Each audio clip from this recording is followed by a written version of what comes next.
दोस्तों नमस्कार, शुभ संध्या। आशा करता हूँ कि आप सभी एंजॉय कर रहे होंगे। एक बड़े राज्य के राजा का दरबार लगा हुआ था। अब चूंकि सर्दियों के दिन थे तो सभी लोग धूप में बैठे हुए थे। तभी वहाँ पर एक आदमी आता है। वो कहता है राजा से कि महाराज, मेरे पास दो चीज़ें हैं और उन दोनों में असली की परख करने वाला मुझे आज तक कोई नहीं मिला। मैं बहुत सारे राज्यों में गया और अब मैं आपके पास आया हूँ और मैं विजेता बन के घूम रहा हूँ। कोई भी मुझे इसकी परख करने वाला आज तक मिला नहीं। महाराज कहते हैं तो बेटा दिखाओ कैसी हैं ये चीज़ें। तो वो आदमी उन दोनों चीज़ों को सामने एक मेज पर रख देता है और वो दोनों वस्तुएं बिल्कुल एक समान, एक जैसी थी। रंग रूप आकार बिल्कुल एक समान थी। कोई उनकी परख नहीं कर पाया था। तब राजा ने कहा कि ये तो दोनों एक ही हैं। तो वो आदमी बोला बिल्कुल, इन दोनों में कोई अंतर ही नहीं है, परंतु एक बहुमूल्य हीरा है और एक कांच का टुकड़ा है, इसीलिए इन दोनों को कोई आज तक परख नहीं पाया। अब यदि कोई परख करके यह बता दे कि हीरा कौन सा है और कांच कौन सा है तो मैं हार मान जाऊंगा और ये हीरा आपके राज्य की तिजोरी में जमा करवा दूंगा।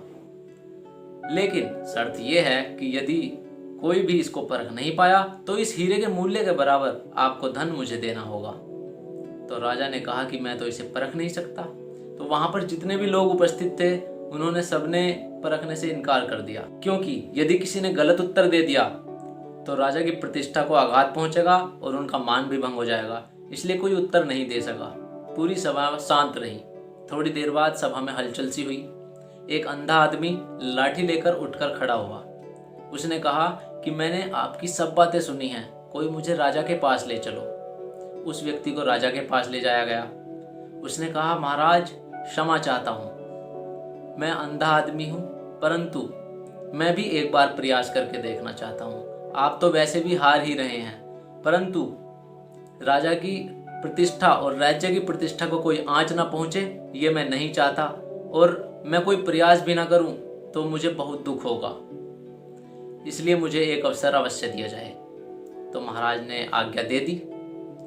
तो उस व्यक्ति को वे दोनों वस्तुएं उसके हाथ में दी गई और अगले ही पल उस व्यक्ति ने हीरा और कांच में पूरा अंतर बता दिया। उसने असली हीरे को परख लिया।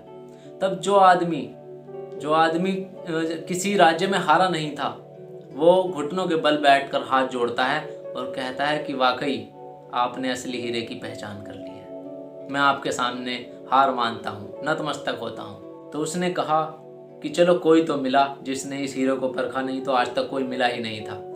तो उसने कहा धन्य हैं आप, और आपने इस हीरे को पहचान लिया और मैं ये हीरा आपके राज्य की तिजोरी में दे रहा हूँ।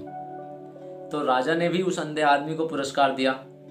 तो उस आदमी के चले जाने के बाद राजा ने और लोगों ने उस अंधे व्यक्ति से पूछा कि तुमने कैसे पहचान की।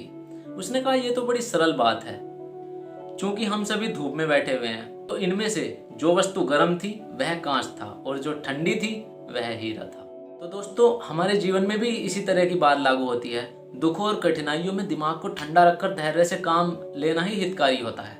तो यही इस कहानी से हमें शिक्षा मिलती है। तो दोस्तों कैसी लगी आपको हमारी ये छोटी सी मोटिवेशनल स्टोरी, हमें कमेंट सेक्शन में कमेंट करके अवश्य बताएं। हमारे चैनल को सब्सक्राइब करने के साथ ही हमारी वीडियो को शेयर करें, लाइक करें, आगे बढ़ाएं, जिससे हमारा भी उत्साह बढ़ता रहे। तो मिलते हैं अगली वीडियो में, तब तक आनंद के साथ रहिए। धन्यवाद।